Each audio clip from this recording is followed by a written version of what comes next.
বড় পর্দায় খেলা দেখতে ঢাকা বিশ্ববিদ্যালয়ের টিএসসিতে জড়ো হতে শুরু করেছেন দর্শক সমর্থকরা। সেখান থেকে যোগ দিয়েছেন সহকর্মী নাহিদ কামাল। সরাসরি চলে যাচ্ছি তার কাছে। নাহিদ কামাল, ঢাকাতে যে কয়েকটা জায়গাতে খেলা দেখা হয় একসাথে দল বেঁধে, তার মধ্যে টিএসসি অন্যতম। আজ ফাইনাল ম্যাচ, সেখানে আর্জেন্টিনা স্পেন মুখোমুখি। সেক্ষেত্রে আমরা এরই মধ্যে জেনেছি যে দর্শকরা আসতে শুরু করেছেন। এখন সেখানকার পরিবেশ কেমন দেখছেন?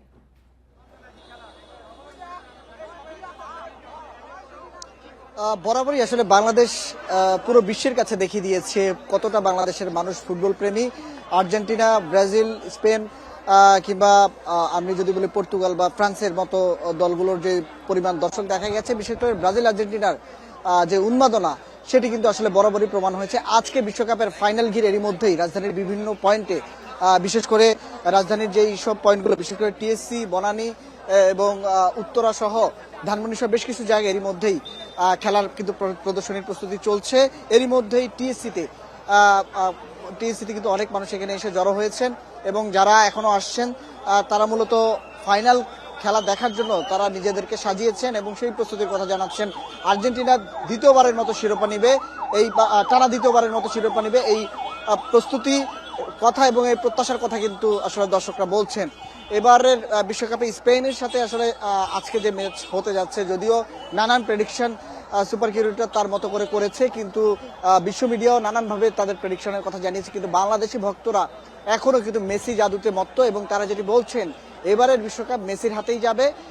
এবং যেহেতু গতকালকে তৃতীয় স্থান নির্ধারণী ম্যাচে ফ্রান্সের যে প্লেয়ার এমবাপ্পে তার যেই ঝলক দেখিয়েছে, যদিও সে 10 গোল নিয়ে আসলে গোল্ডেন বুট জেতার যে লড়াই সেটাতে অনেকটা এগিয়ে আছে, তবে মেসির এই ম্যাচের মধ্য দিয়ে, ফাইনাল ম্যাচের মধ্য দিয়ে মূলত স্পেনের সাথে তার যে গোল্ডেন বুট বা বল বা অন্য যেই ট্রফিগুলো রয়েছে সেগুলো জেতারও কিন্তু সুযোগ রয়েছে। এবং এই ম্যাচে যদি মেসি তার 2টি গোল করা, অ্যাসিস্টের পাশাপাশি তার যে অর্জন সেইগুলো যদি তার ঝুলিতে নিতে পারে, সেই ক্ষেত্রে কিন্তু আসলে গোল্ডেন বুটের কিন্তু জেতার সম্ভাবনা মেসিরও রয়েছে।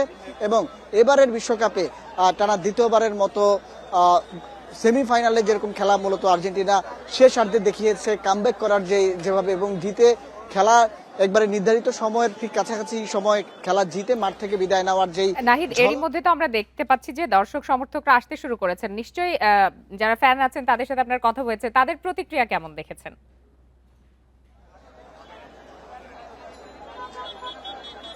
মূলত দর্শকদের কথাগুলোই বলছি। দর্শকরা আসলে এখানে যারা আছেন তারা উচ্ছ্বাসিত, তারা নানান ধরনের প্রেডিকশনের কথা তাদের মতো করে জানাচ্ছেন এবং স্পেনের যে খেলোয়াড় রয়েছে তাদের প্রতি সম্মান রেখে দর্শকরা বলছেন এবারের বিশ্বকাপে আসলে মেসি আজকের যে খেলা, সেই খেলা তার ঝলকগুলো দেখাবেন। এবং দূর দূরান্ত থেকে যারা এসেছেন বিশ্ববিদ্যালয় এলাকায় এরই মধ্যেই আসলে তল্লাশি করা হয়েছে এবং তল্লাশি করার মধ্য দিয়ে কিন্তু তারা যারা বহিরাগত তাদের প্রবেশাধিকার এরই মধ্যেই সীমিত করা হয়েছে এবং আইডি কার্ড চেকের কথা বলা হয়েছে। এবং পুরো বিশ্ববিদ্যালয় ক্যাম্পাস এবং যেসব জায়গায় খেলা দেখানো হচ্ছে সেসব এলাকার এরই মধ্যেই নিরাপত্তা ব্যবস্থা কিন্তু জোরদার করা হয়েছে।